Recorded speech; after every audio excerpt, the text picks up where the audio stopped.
Otieno ma tarik achiel dwe mar aboro higa mar 2020 nyakora Mogero wakini machiegni e weche manyien mago imore ka bende koro siasa gore koni kod kocha kweth mapingo sirikal koro siro kanyo Kalonzo Musyoka mawacho ni ok onyal tiyo kod jatend piny William Ruto e yiero mabiro kanyo nyakora Mogi e kind siasa mamoko ma bende pod medo gore pacho ka warangane thuond weche. Abokra ka ot omuoch mach maliet mar machcha emochiewa eni mobiro bogoko kidala na eka wuok oko tok wuok mara nadhi ayudo ka utario jokonda to kod od wuoda ose owang' bolwar gik moko duto. Familia mokabich odong' maonge kar dak e gweng' mabar mayoyo e Ing'iyam tok joma pok oyangi wang'o udigi e rochruok mar arita mamedore e gwengego. Kirango joma koro riwoga oganda ok gichaga ni siasa gi gitimo mana thur gi kucha. Emi neno Raila Odinga notime Nairobi kae. Kirango Mwai Kibaki ok odhi ati nochako gi Odhaya, nochako mana Nairobi kae. Kirango ng'ama chalo kaka Sifuna be nini maren mana Nairobi kae. To bang'e jite bro luwe. Bende mbi mar Edwin Sifuna nyalo kelo kanyakla oganda jo Abaluya mondo gilito mbulu e okapu achiel e yiero mabiro. Biro kar kaka to biro marambe osiko ga manane pesa daraja osegol 124 million contractor mokete lwete ok nyiswa to gina weche moko mi iwero nikech siasa kosidwa goyi nikech 2027 bondo mi jogo yud malij mar siasa. Jodak ma Migori obogo bago ng'anyo juma manyien e wi gedo ma olalo ma Migori makoro oselor kuom dweche 4.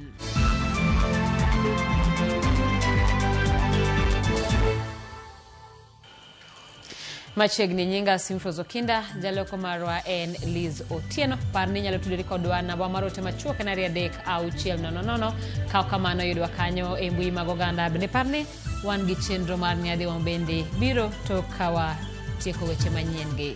Kawa chako en ji aboro wito ngimagi masira mar apaya ma otimore Murubara e wang' apaya ma Mwea kochomo Embu County ma Kirinyaga. Kaloro kod komanda mar obila ma Mwea East Sub County Stephen Okal, masirano notimre kar saa 12 okinyi ma kawuono. Notimore kind lori mating'o sigo manotuomore rigiri kod tuk-tuk. Joso Duor ni kod ler. Jodak e gweng' ma Murubara e kaunti ma Kirinyaga kawuono ochiew kod rumbi mar lit kod kuyo. Ji aboro mathoth gi gin jodak ma gwengego owito ngimagi e masira mar apaya manotimore kar saa 12 okinyi mar chieng' ngeso e wang' apaya maduong' ma Mwea kochomo Embu. Komanda mar obila ma Mwea East Sub County Stephen Okal owacho ni masirano manotimore okinyi ne en e kin truck mating'o osigo kod tuk-tuk mane rik ochomo gwenge ma Ngurubani. Tuk-tugno ne oting'o jotije matiyo e puodho mawuok Kimbi mane dhi pidho chele e gwenge ma Mwea. Jodak obedo kod kinde matek e seche mane gitemo golo ringre e tuk-tugno, gino manochunogi mondo giti kod msumeno e ng'ado chumbe mag tuk-tugno.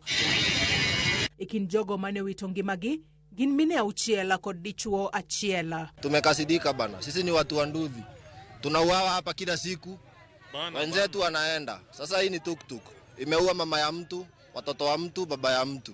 Inasemekana kwamba ilikuwa inajaribu kupotelea mashimo ambayo ilikatwa kwa barabara wakati barabara ilikuwa inafanyiwa ujenzi. Jodak makono koro yuago rach marapaya e kama masirano otimore kagiwacho ni masiche mathoth timore kanyo kinde ka kinde. Tunauliza serikali, hii barabara ni highway na hii highway imesimamiwa na Kenha. Kwa hii miaka 10 tunaomba tu serikali, hii barabara ni mbaya kutoka makutano ya Mwea kwenda mpaka Meru. Iko na mashimo mingi sana. Kwa muda sasa ama kwa huu mwaka tumeweza kupoteza watu wengi kwa hii area. Hapa tu tumeweza kupoteza watu wengi sana, na hivyo tunaomba serikali kama itawezekana wakuja washibe haya mashimo, na ikiwezekana pia waweze kuweka bumps ambazo zitaweza kutusaidia.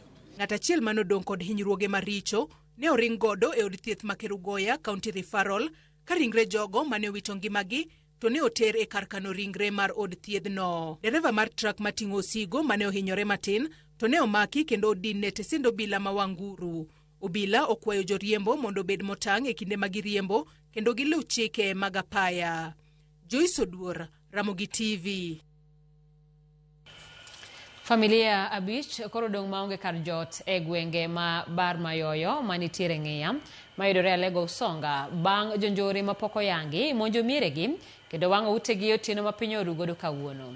Mana ka lipota marwa Millicent Adhiambo leronwa, jodak yango ni masira makamano otudore kod wach rochruok arita ma osejimbore mokalo e alworano. En wach makoch makoro gwen kuro e gweng' mabar mayoyo e ing'iya mayudore Alego Usonga, Siaya County bang' ute abich wang' molokore buru. Ma biro toka jonjore mapoko yangi ne omonjo familia moko e mieregi kar saa 5 mar otieno manyoro ka ginindo kendo teyo mach apoya kuma liet kod iro mane thung'ogi ema nomiyo gichiewo ma gitony e lak tho. Nikech liel moro ne ni mwalo ka endigo to wan ka nyaka nene ka liel niga tiere nyaka iwinjie ni nitie ng'ama otong', nitie ng'ama ogo, nitie ng'ama ma pikipiki. Koro kanyo ema ne washuku to joma dine dhi e thum ema dine wang'nwa ot kose. To ka wacha wang'iyo to wan ka ute moko kendo liel ka ginene machiegni kod dala wa ka endigo utego bende liel mach. Yura ya mondo konyo nikech wan matek. Kata ansani atiyo tij media ni to machinde na no wang'e ot. Masira no wang'e ot kaka dhi onge. Nyathino mine obwogore ko boro chako ywak. To ko obwogore to biro chung kod chiega kano wakwa chung to yudo ka iro pongo ot. Ko wuok mondo watemo wuok ni yudo ka mach omako ot onge ka wanyalo reso gimoro amora. Ka erigo eminyalo wede gotieno ok inyal wuotho saa 4 otieno. Koro akwayo sirikal omedo rito chik ka erigo mondo wayud security maber. Familia go kane loso gi Ramogi TV gilero ni weche mag maundu kod kuo osemedore ahinya e alworano kuma miere imonjo kendo ituro piny maru makwal nyaka jamni obedo odiochieng' kata otieno ka koro gikwayo sirikal mondo donje e wachno mapiyo oresgi e lwet jonjore. Gisebet ka gimonjaga to ok gi mulga dho ot en mana ni gikethoga dhoudigo kata mamwalo gikawo gik ma giyudo to manyoro ni bende nyoro giwang'a ot lakini an to nyok awinjo mana gima lwato ka dhi tayudo ka ot liel. Okel gimoro kaka CCTV dwa nyiso wang'ano ne en ng'ane. Yani jogo nyalo dok chien. Kokel nwa gima chal kamano to jogo nyalo dok chien. Utario jokonda to kod od wuoda ose owang' bolwar gik moko duto. Gima nyalo kwayo sirkal ka ginyalo miyo warit manyalo konyowa makata kwa nindo gotieno to waonge wasiwasi kata mana dhok ka in gi dheri moro achiel ka tigonya gotieno to in ipomna ka kiny piny runo onge. Jod Brahma Alego Usonga Samuel Atande mani ochopo limo familia go kendo chwalo negi kony mag mabede bende otudo masirano kod weche njore gino ma okoni medo nyak ahinya e sub county no kotielo ni odhi tiyo kanyakla kod obila mag arita kwe e neno ni apedho tim mager mar ndhiyo jonjore go. En aina wach manjore ma tie jomoko mohongre ni gidwan mondo gitim gik maricho. Koro mokwongo adwan mondo ashwau ni adwa luwo wach ni motegno. Ma king'eyo ni in involved e wachni anya sechiwo order ni sana wach ma kuo dhok. Kech en gima rach ni yudo ni dhako moti ma chuori osetho. Nigi dhok adek dala mo okwayo monyiedho. To ng'ato dhi kawo dhoge go to dhigo. Makata gimi wene onge. Tiwinjo ni ng'ano be pod ni ani kor gweng' utha. Ya omiyo mano wach makoro asewacho ni onge kaka wanyalo bet gi jaila go e kor gweng'. Piny oruma nyeri. E kinde ma jogo mane utegi owang' osechako yudo kony kowuok kuom jaod Brahma alworani Samuel Atande. Jodak yango ni pod gidak kod luoro kaluwore kod rochruok arita kwe mamedo jimbore e alworani ka koro gikwayo sirikal mondo wuog oko mapiyo otim nonro matut kendo oteg arita e alworani giyud ratiro ngimagi odoge wang'e. Millicent Adhiambo, Ramogi TV, bar mayoyo ng'iya, Siaya County. Jatend migawo mar arita Kipchumba Murkomen oseyo joma wacho ni ne girito ombulu e yiero ma Olkalau kowacho ni mano nyiso mana chenro mar nyayo njore e kinde yiero. Gino mowacho ni sirikal biro kedo godo. Kolose gwenge ma Elgeyo Marakwet bende opoyo obila ewi kwe mosebedo e rombe mag siasa. Jakom mar ODM Gladys Wanga bende onyiso joma kedo sirikal tesre mondo kik sirikal kayem nono. Jailieta ni kod mathoth.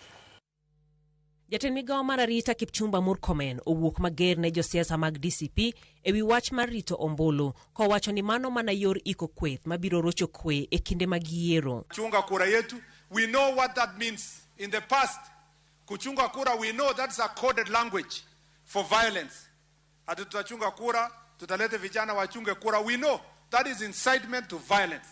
And I want to tell them, the government of Kenya is not asleep.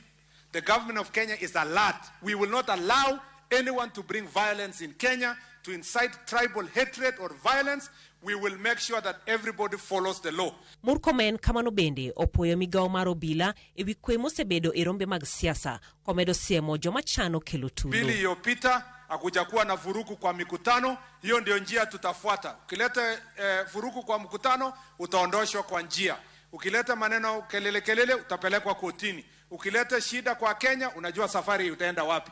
Hiyo yote hatuwezi kukubali katika idara ya usalama. Kotene kod jotelo mamoko mane nie romo e gwenge mag Elgeyo Marakwet, Murkomen owacho ni sirkal otudore gi duond buche mamoko mar timo yiero makare manigi agenda motegno kendo modeo jopiny. Tumeshikana, unaona Mheshimiwa Gladys Wanga wako hapa. Chama cha ODM wako hapa. Chama zingine zote ziko na wengine wanaendelea kuingia.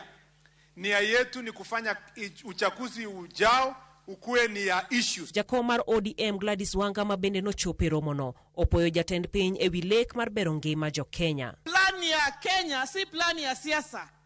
Wale ambao hawajui, sisi tumepiga siasa na baba. Baba alikuwa anajua wakati wa siasa na wakati wa nchi.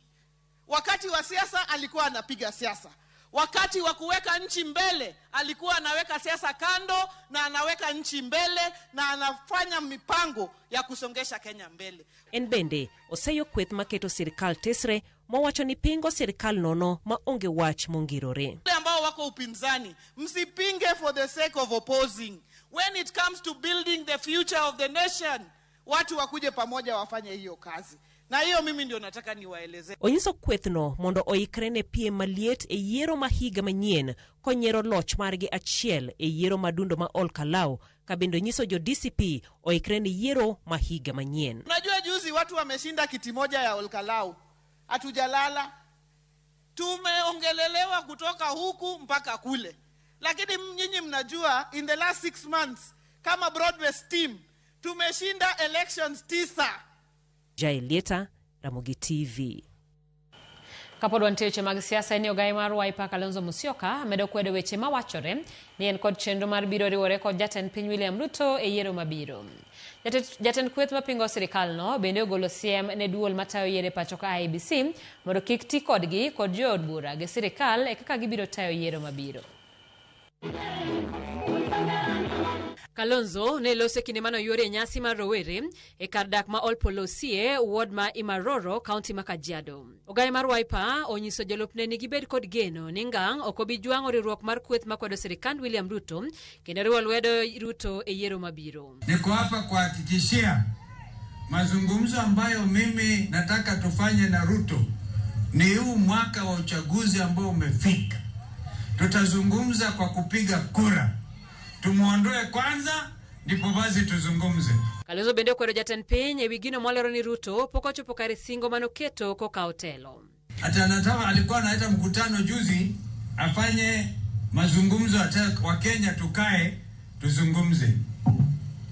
Sasa hata kabla ya kusema wa Kenya tukae tuzungumze anaanza kutoa uvumi ati Kalonzo anaenda kuungana na yeye. Bende medo seyo tend Ruto kowacho ni entelo mopongi mibadhi kod deo wang' ahinya ikinde maketo chenro mag dongruok. Yaani unachaguliwa wewe ukae pale ujinufaishe wewe mwenyewe. E kaunti ma Machakos jotelo mawuok e gwenge mag Joakamba olombo jogombolo mondo bi osir Kalonzo e laro komten piny kotiyo kod otiko mar kweth mapingo sirikal. Kwa maana tunashika mbavu kiongozi wetu Dr. Stephen Kalonzo Musyoka awe rais wa Kenya 2027.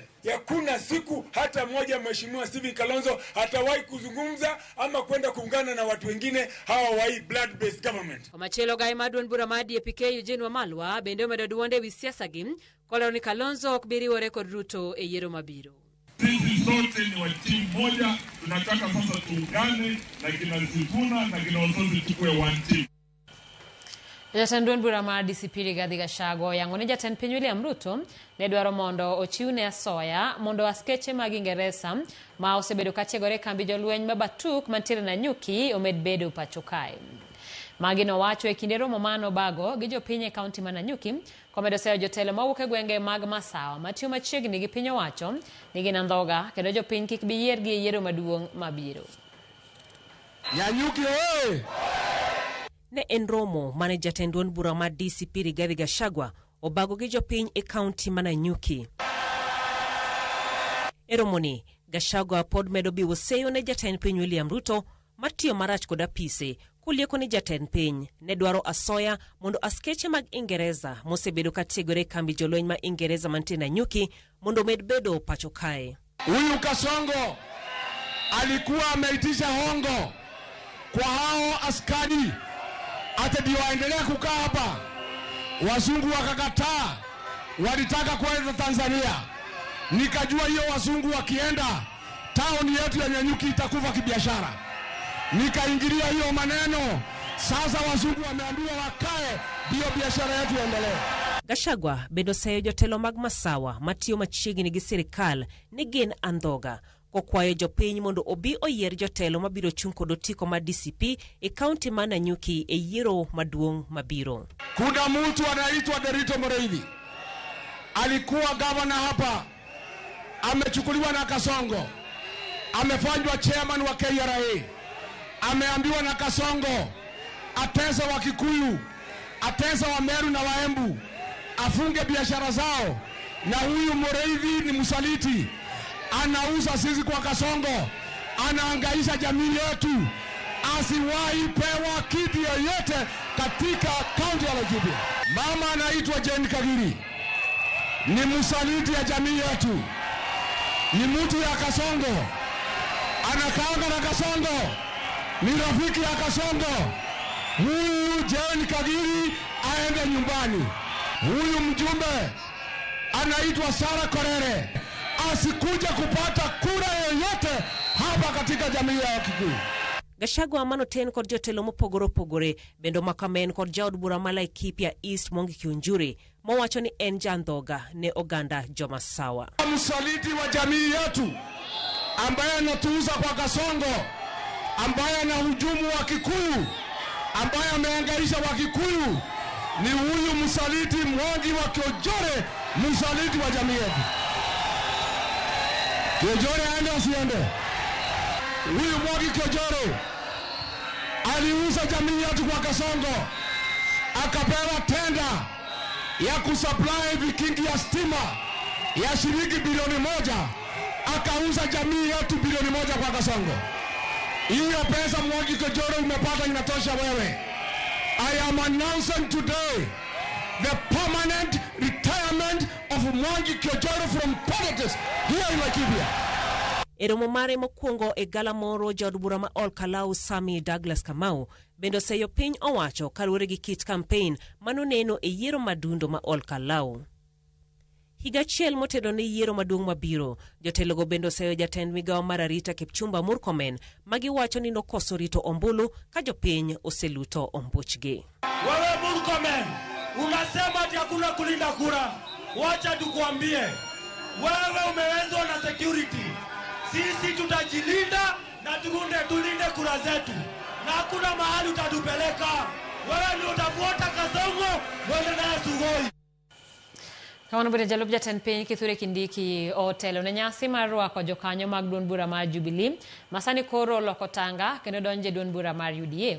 E nyasi mano bagi boma mar Alal mano kar chung'od bura ma Samburu Central County ma Samburu, Kindiki orwakogi kowacho ni gikawo okang' makare mar dongruok kama bende oseyo jotelo mag siasa manyayo pogruok e kind oganda. Otieno Joab Miwaler. E alap ma mar Alal kar chung'od bura ma Samburu Central, mor kod ilo nenore e wang' oganda e seche mag miende kod dusruok kinyiso kit jo Samburu. Irwako jatend piny Kithure Kindiki e nyasi mar rwako jotelo moko mobalo kod duond bura mar Jubilee kendo donjo ayanga kaka jokanyo mar duond bura mar UDA. Kwa niaba ya Rais wa Jamhuri ya Kenya ambaye pia ndio kiongozi wa chama chetu, na wakaribisha wenzangu, karibuni kwa chama, karibuni tujenge serikali, karibuni tujenge taifa, kwa sababu sisi wana UDA tunaamini ya kwamba taifa letu ni moja. E kinde nyasino, Kindiki okwedo weche jotelo mag siasa manyayo akwede mag dhoudi, mowacho ni osethiro dongruok ma pacho kae kuom kinde malach, kumoting'o chiwo dongruoge kaluwore gi kaka giyudo sir.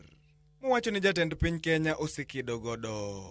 Mumeona watu wengine wale ambao walikuwa wamezoea ukabila, wale wamezoea mambo ya kuleta migawanyiko. Ati kwa nini unahudumia watu bila kujali walipiga kura saidi gani? Na sisi tunawaambia uchaguzi ukiisha, wale ambao wanapata bahati ya kuongoza wanakuwa ni viongozi wetu sisi zote. Jogo mowuok e duond bura mar Jubilee wacho ni giloko pachgi kendo duogo kendo donjo e duond bura mar UDA nikech gik mabeyo mosekelnegi kod tend Kenya Kwanza motele kod jatend piny Kenya William Ruto. Kendo geno margi en ni pod gibiro yudo dongruoge mathoth kokalo kuom tend William Ruto. Tumekuja kuingia chama ya serikali kwa sababu ya yale mambo mazuri ambayo serikali imefanya. Hatukuwa na barabara, hatukuwa na maji, hatukuwa na hiyo affordable housing, hakuna hospitali, hata security ilikuwa imezidi kuwa mbaya. Kwa hivyo hii tunaona hii serikali inaangalia Wakenya wote. Hizo ghorofa sikipanda. Na hiyo ni kitu moja tunajua pia Samburu inaendelea ama inatambulika. Kitu kingine, lami tunasikia inaenda mpaka Baragoi. Itafika Morijo iendelee. Jalup jatend piny gikone to kwayo siasa mar kwe kod kanyakla mar oganda. Kokwayo oganda ma Samburu mondo osir tend Kenya Kwanza lwedo kuom thuolo mar ariyo. Kowacho ni jatend piny en jatelo ma ok oyiero oganda kata matin. Lazima tukae kwa umoja na lazima tuhakikishe kila sehemu ya Kenya imepata maendeleo sawasawa, bila ubaguzi, bila kuleta ukabila, bila kuleta udini. Otieno Joab, Ramogi TV. Karanen nying ma ok ong'ere e udi kata lep ji mathoth higni buora mokalo e pap mar siasa ma pacho ka. Karabedni nosebedo jagoro maduong' mar ODM kuom thuolo mar higni 8, sulwe mare nochako rieny tok yiero mar 2022. Sulwe no omedore ka ODM nothiche oko kaka jagoro margi, okang' mane ji paro ni dhi ng'ado buombeni. Kata kamano, chal ni mae obedo gweth ne Sifuna ma kanyakla kod josiasa mamoko oloso riwruok mar Linda Mwananchi kendo osebed kirwake bombe mopogore kod yie konde mapacho ka. Sulwe ma Sifuna en auka mar siasa kose mana boche makalo. Jafwambo marwa Chris Owino kolonwa wachne.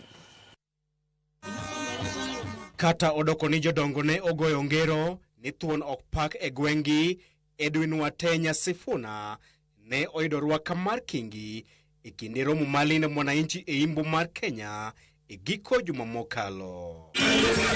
Kopogore gi dhano machalo lowo mane owuok oko mar wako wuodgi, jopiny bende ne okawo ting' mar solone pesa e okenge mar siro campaigns mage kod kweth mar Linda Mwananchi.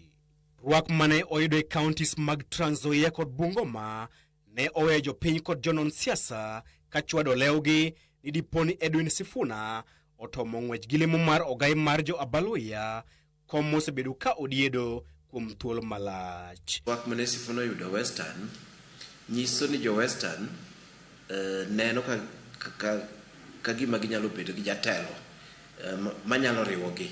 Nikech gisebedo gi jotelo mang'eny, gisebedo gi kasani gin gi Mudavadi ma riwogi nosetame, kendo be wasebedo gi Wetangula masani speaker beriwo jo Western duto setame. Kata Natembeya osetemo gi Tawe movement, iluongo ni Tawe movement. Ube nena kanyo ma en gi supporters to ok osenyalo riwo jo Western duto. Omiyo aparo ni ng'eny jo Western neno ni samoro Sifuna ni manyalo bet kiongozi manyalo riwo gi duto te. Kalore gi kwan mag duol mochung'ne yiero pacho kae IBC, gwenge mag Imbo mar Kenya nigi jogo ombulu 2,932,323, gino mamiyo gi duol maduong' e yiero mar tend piny. Kata kamano, midhiero maduong' moseduoko piny oteku margi e siasa ma pacho kae kuom yiero 4 mokalo en pogruok e kindgi. Jonon siasa wacho ni Edwin Sifuna nyalo bedo jal ma oganda jo Abaloya osebedo karito gi liyo mariwogi e weche mag siasa nyaka ne jalup jatend piny machon Michael Kijana Wamalwa to e higa mar 2003. Yudo ni Wetangula political base mare en Bungoma. Ose represent Bungoma in terms of parliament. Ose bedo senator mar county ma Bungoma. Koro politics mare en mana regional, en mana Bungoma kanyo. Kirango be Mudavadi ose bedo CS but no yere MP mana korgi kono Vihiga. Koro tech ineno politics mare is just based in Vihiga. Koro okinyal yudo Kakamega ngama keto base ne Kakamega ni dwa riwo jomoko gite. Okinyal yudo ni ngamo keto base mare en Vihiga ni dwa riwo jogite. The same okinyal yudo ngama keto base ne nitie Bungoma dwa riwo nikech jogi nitie gi sibling rivalry magin gago.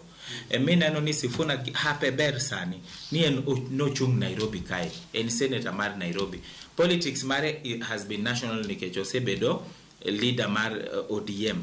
Party ma okinyal wacho ni ibenen local. Koto sani iyudo kaka pinyo menye maber, hape ber kabisa nikech sani bang' to baba osebedo e limelight kabisa.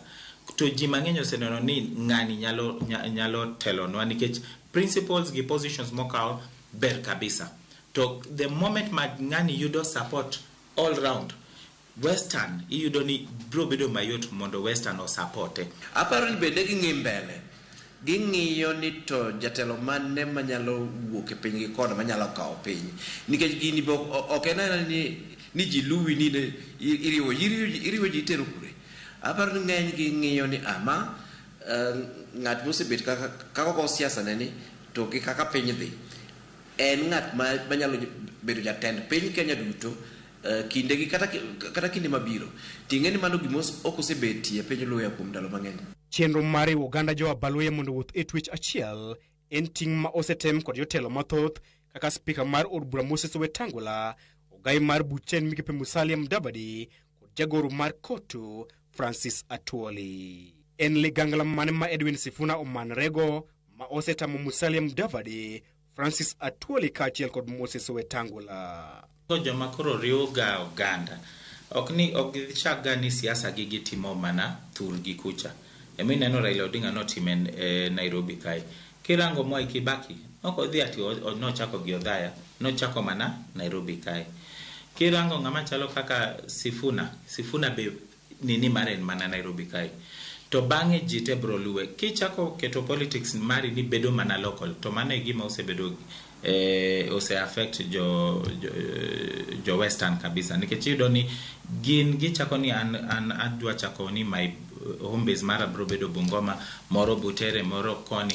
Then yudo ni koro kisechako kamano tek mondo jomoko gibe o supporti. But kichako mana kucha jogi te bro supporti nikech no kichako kete local. Kech pogruok chakre gi man. To kirango kata ndalo mar Kijana Wamalwa, Masinde Muliro, Martin Shikuku te, and the moment magikete local makoro kelo pogro. Bodweche adek mokalo nyaka ne chenro mar gole oko ka jagoro mar ODM chakre, Edwin Sifuna kod kweth mar Linda Mwananchi oseluoro counties 16 kendo yudo rwak kaachiel kod sir maduong' kowuok kuom jopiny. Okang' makamano osemiyo moko kuom josiasa dhire mondo lar ten piny e yiero maduong' mabiro. Mbi mar Sifuna en auka mar siasa kose en mana boche makalo. Loch ok inyal kawo. Kenya ka onge grup achiel manyalo kawo loch. Nikech mana kaka wabet jo Kenya. Onyalo na kawo piny kapo na oriwre, kapo ni giriwre gi parties moko mopogore opogore. Ing'eni gigi samoro be ji ng'i mbele kata kotamo gi e kindegi to gin group manyaka wang'e sana kata 2032 ginyalo kawo piny e yo mayot. Kwan mantie ka jogi oriwre to ginyalo bedo a very formidable force. In fact, ka giriwre to kane gima nyalo tamo gi kawo telo. Riwruok no en ok ni ati en mana riwruok, en lineup mane mibro miyo jopiny. Gecho nyalo riwru to iketo ng'ato kanyo kaka Rigathi Gachagua to jopiny neno ni onge pogruok. Beta kata wago kura ne jo serikali. Chris Owino, Ramogi TV, Nairobi. Erokamano nya Chris Owino mane bene lipot matero wa yo mokwongo chenro en maro imore nyaka Ramogi pod wedo gi sigana mamoko.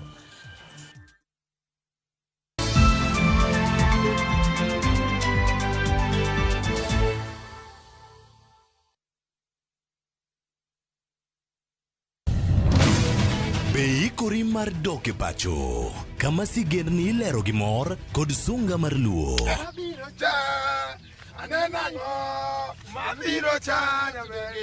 Chakre weche hera mamulo chuny, anyuola, timbe machon, nyaka sigendni madongo mag kit anyuolawa mapakowa. Magi ok gin mana sinema, magi gin sigendni magwa. Ka ok mana chikni emomiyo koro sani wabedo kaka familia kar nyamerwa dak ethore to wantie. Dhok ma wawacho, koko mag nyierowa, kit luo kod sigendniwa nenore ayanga.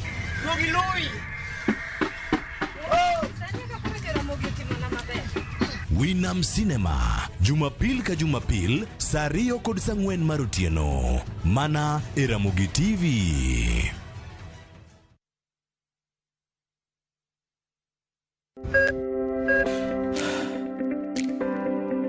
E chuny ogandawa, ngima mar del en mwandu maduong'ie moloyo.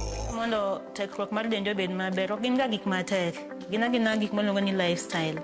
Manyiso ga jotuo ni gigi ok gin gik minyiewo, gin na gik mitimo. We bedo gi kiawa, kendo chak bedo gi ng'eyo. Nachako chemotherapy. Side effects nen, yier wi nyaka lwar, constipation, chandi seriously. Warwaki e penj laktar, ma en tudruok gi lakteche molony.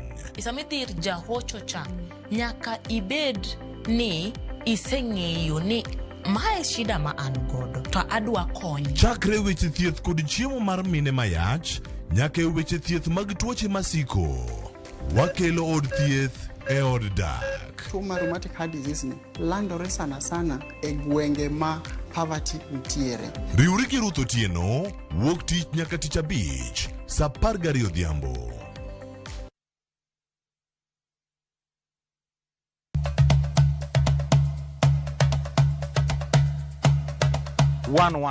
Chenro malero kitwa gi timbewa kod puonjo dholuo. Sani upuza ni uluongo na mabuda. Koro mwan mabuda ni girieko mwan koro mathin ma koro maru ng'eng'no. Ema sokelo nu sida. Wasewuotho mar kelo ni juok ogandawa kod ber magisekelo e ngima onagi. Dayo ne puonjo nyathi manyako kosechope ode. Puonje kaka onego oriti family mare. Udrikoda an James Rabalakwase Rajabu owarga chie. 111 Jumapil, saa 12:30 odhiambo.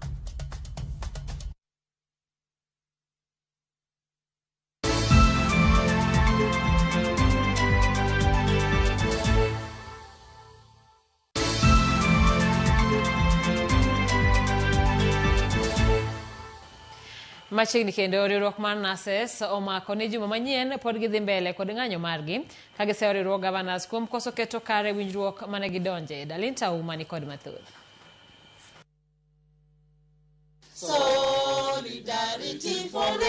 Iseche mang'anyo mar NASES mapacho ka ochopo odiochieng' mar 4, NASES mapacho ka pod omako mar dhi mbele gi ng'anyo margi juma manyien nyaka chop dwachgi. The nationwide NASES strike, which commenced on midnight on 29th July 2026, picked up actively across all the 47 counties. Morris Odhiambo, ma en jalup jagoro maduong' mar riwruogno, oseyo mokalo riwruog Governors kuom rem chopo dwach NASES kaluwore kod winjruok mane gidonje.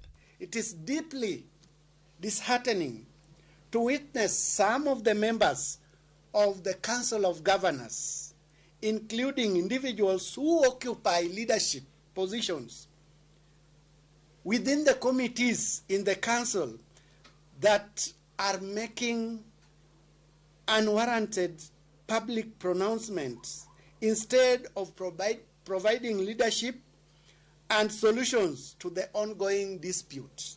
Kamano bende, giyuago kwan matin mag NASES e osiptende mapacho ka. Kenyans should ask themselves why, when it comes to the issues of NASES, the government is remaining non-committal. They change goalposts every day. That is when they ask about our numbers. And our numbers are not enough for adequate service for Kenyans. We are way below, way far below the WHO standards. Maureen Zioka, ma en jagoro mar riwruogno, bende okwayo NASES duto mapachoka mondo obed gi chung' achiel mar neno ni onge moro amora modok e tich. Tunawashukuru kwa dhati wauguzi wote nchini kwa kujitolea kwao, kwa nidhamu, ushiriki wa hali ya juu, uratibu mzuri na mshikamano ulioonyesha katika kipindi hiki cha mgomo. Udhabiti na umoja wenyu vinaendelea kuonyesha nguvu na azma ya taaluma ya wauguzi. Ewi mano, riwruogno bende okwayo jopiny kik negi joma richo to osemana tend counties kuom rem chopo dwachgi to ok nases. It's the Council of Governors and the COG, because they are the people who have refused blatantly to sign and implement our CBA since 2017. We signed a return to work agreement with the Council of Governors and the Ministry of Health during that time when we were striking in 2017. Ng'anyo mar nurses nochakore e counties mapacho ka jumani kendo ng'iko chenro mag thieth e osiptende, gino makelo pek ne jotuo.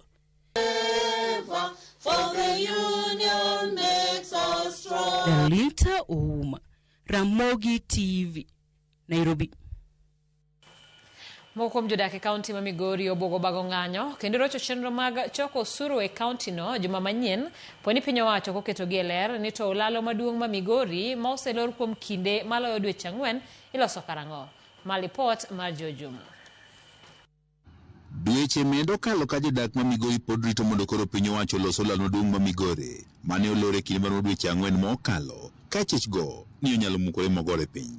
Singo mathoth osegol kod apisas mag piny owacho moting'o jatend migaono mar omenda John Mbadi ni olalone idhi losi machiegni, kata kamano magi kod pogo timore. Penjo pod thoth malo duoko ka otende kod chenro mar gedo molal maduong'ni ma Migori kama kuom jodak e kaunti ma Migori wacho ni piny owacho ok nyisgi adieri ka otende kod gedo mar olalone. Biro kar kaka to biro marambe osiko ga manane pesa daraja osegol 124 million, kontrakta mokete lwete ok nyiswa kama pesa ni nitiere ok konwa. En mana ni within 1 week ilose, within 2 weeks kontrakta biro. Koro gini en tugo kod pach japiny, en manyo ena siasa emorwake. To target maduong' tedwa ni mondo daraja ochop nyaka 2027 mondo odhi o campaign go, to mano yenyo japiny. Yani osekelonwa shida kata services mag county government ok dhi e yo malong'o nikech daraja. Wadwaro ni wan kaka wananchi onyiswa diera ka pesa manoketi mar $124 en gima nitie koso onge. Mbadi osebedo ka biro ka madhi mana ndalo madhi mana wigi 3 mokalo nowachonwa maler ni kontrakta osabiro kendo ikele bondo mi ochak gero daraja. Nyaka sani onge tich mosechakre daraja kae. Koro wapenjo ni to gina weche moko mi iwero nikech siasa kosidwa goyo nikech 2027 bondo mi jogo yud malich mar siasa. Oganda mawuok e sectors mopogore opogore e kaunti ma Migori moting'o riwruoge mag oganda kaachiel kod johala osebiro ka golo duondgi mondo koro piny owacho los olaloni. Kata kamano giwacho ni ok gine gimoro amora ma koro dhi nyime. Wawacho sani maber ni John Mbadi nyochi konowa maler ni pesa mar daraja osagol, pesa no ni kaje, kontrakta ni kure. Wadwa no ger daraja mane kwayowa kendo mane ywakwa kaka jo Migori County makatek to wabiro wuok oko makata ushuru mibiro kawogi bondo mi une ni kara jopiny nyira adiera. Kendo urito ni mondo tor gi ji marom nade kata ji adima mondo thoe e ka uwuogi gi masinde kubiro losogi. Nikech gi kawuono Migori ochung', dhano inyore, business community onge kaka nyalo sombo gik moko marwake stage. Kaka yo mar paro ni piny owacho mondo koro los olaloni maduong' ma Migori mokuom rawere e kaunti ma Migori ka otele kod Charles Osewe wacho ni gichano bago ng'anyo kendo chungo chenro mag choko osuru e kaunti ma Migori nyaka olaloni koro losi. Services ochung' te kidhi e weche mag osiptal ok timre malong'o.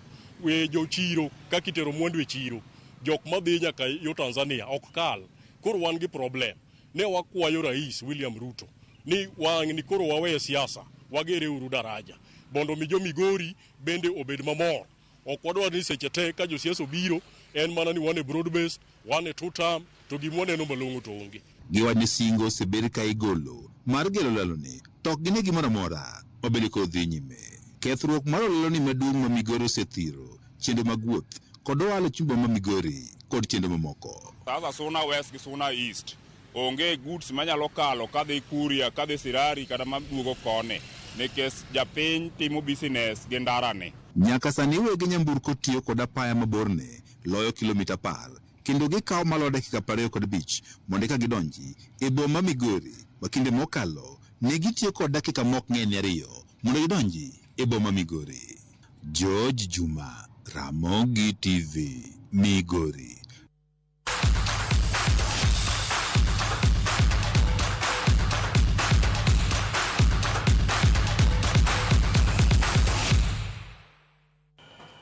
Machiegni paw tuke, Stephen Maina e jaloch mag ng'wech mag kilomita 20 e tuke mag Kenya Korea Marathon. Piem makamano notimore okinyi ma kawuono Nyahururu. E ng'wech mar kilomita 10, Margaret Kidong notieko thuolo mokwongo keluwe kod Tabitha Njeri. Riwruok matayo tuke marathon e piny North Korea ne timo temruok e pacho kae, tugono manokelo kanyakla jong'wech 600 ka jaloch oyudo thuolo mar dhi e tiegruok North Korea. Jatelo mar ng'wech ma Korea